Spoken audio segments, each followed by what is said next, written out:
Torture creates terrorists, when the real terrorism is coming from the United States government.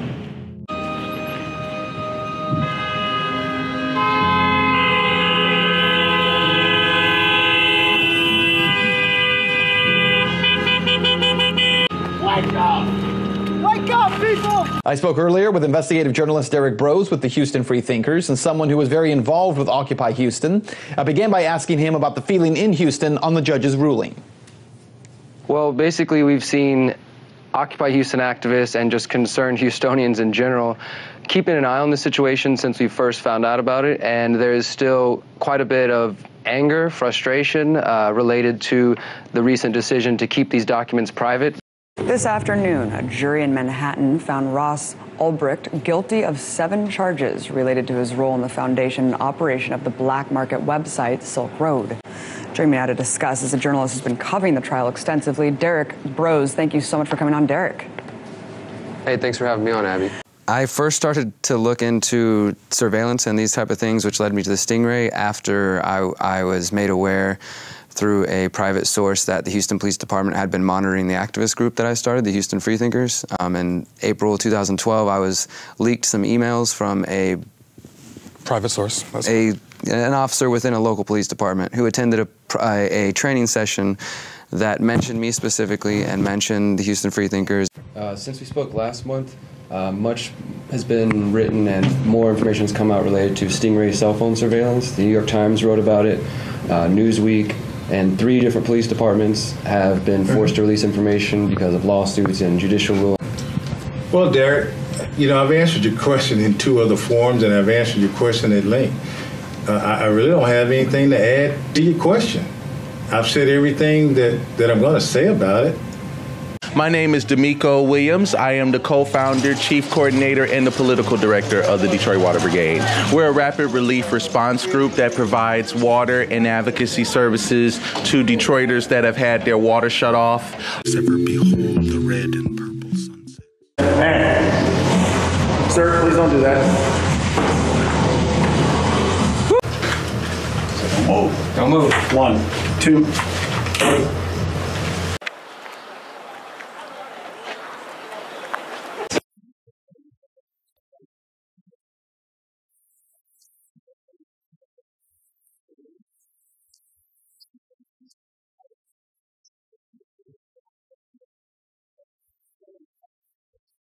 The Conscious Resistance, Reflections of Anarchy and Spirituality is the new book from authors Derrick Broze and John Vibes.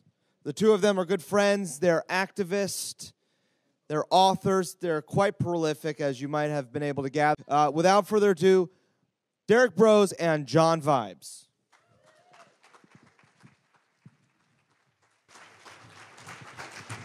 All right. Thanks, everybody, for being here. And I'm in Houston, Texas. George W. Bush, our beloved president, former president, is supposed to be speaking at a Barnes & Noble bookstore today, signing copies of his new book about his dad, the first George Bush. And I'm going to try to attempt to infiltrate that event and ask him some important questions. Hey, he's got that big nose. I'm a big fan. Thank you so much. Appreciate you being here. Thank you. How do you respond to war criminal accusations, violations of international human rights standards, or that you created NSA spying, or torture? I mean, how do you respond to that, sir? That's all right. Thank you. All right, thank you. Sir, ready? Tight schedule. Sorry, look this way. There you go.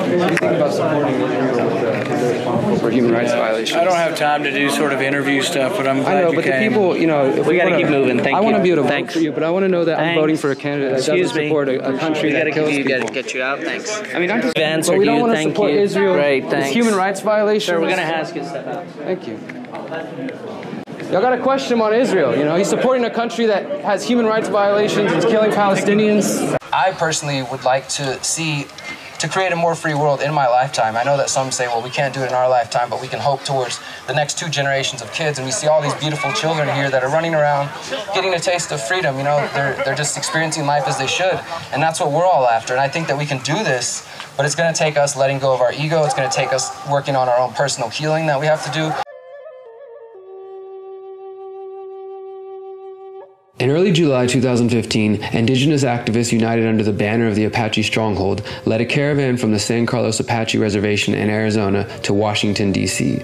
The Stronghold stopped at reservations, holding ceremonies and rallies, as well as attempting to drum up support for their fight against a proposed copper mine on the Oak Flat Campground, a site that has been sacred to the San Carlos Apache for generations. And that's exactly what the latest lawsuit against Facebook is all about. To learn more about this case, I was joined earlier by journalist Derrick Broze of antimedia.org. 1.5 billion people around the world are using Facebook, and Facebook is developing new tools to make life easier for us, they say, to make it easier to tag your friends and find your friends in your photos.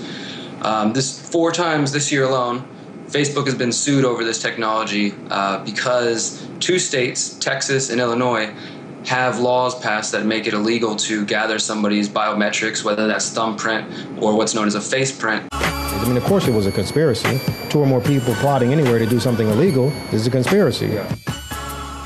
I got involved with the truth movement and the declassification efforts after finding out in 2005 that everything that I believed for 4 years about the official explanation was not true. We've looked at this, and the building came down by normal office fires, which is the official story of this 47-story skyscraper's collapse in 7 seconds down to the ground, symmetrically after witnesses hear explosion. Learning that what I'd been told wasn't true was shocking enough, not being able to talk to people and not having a healthy way to deal with it, so I felt like I couldn't go anywhere. As the media and politicians are quick to remind us to never forget 9/11, we must also remember to never forget to question the government's official version of events. Today is Saturday, September 12th. I'm here in New York City talking with author and all-around intelligent, beautiful person, John Perkins. How are you doing? But if every one of us follows our passion, but we direct our energies toward creating an environmentally sustainable, socially just, spiritually fulfilling world, which is what we must create if we're going to survive as a species. If we all direct our passions toward that end, we'll get there. My name is Derrick Broze. I'm a human being, a freelance investigative journalist trying to do what I can to make the world better, one day at a time, one moment at a time. I believe in agorism. I believe in creating counter-institutions to the state. So that means look at the world. You don't like politics. You don't like the way they're feeding your children, this bullshit at school. You don't like the food production systems. Whatever it is that you see about the world that you do not like, find ways that you're contributing to that and remove yourself from those systems. That's the only real way. On one hand, you have people with a well-known meditation practice saying these things. I can take a step back and look objectively at my life and the behaviors and my thoughts. And then you have people who have experienced a psychedelic experience, and they say, well, I'm going to go step back and look objectively at my life and thoughts. And it just begs the question of where these two things intersect. It's important to stress that the bulk of what we talk about at psychedelicparenting.org is not should I dose my kid or when is my kid ready. The bulk of what we talk about is how do I take my own experiences and use them to be a better dad. Today I'm talking with founder of the McAfee antivirus, Mr. John McAfee. How are you doing? I took more drugs than you could ever carry, I can promise you.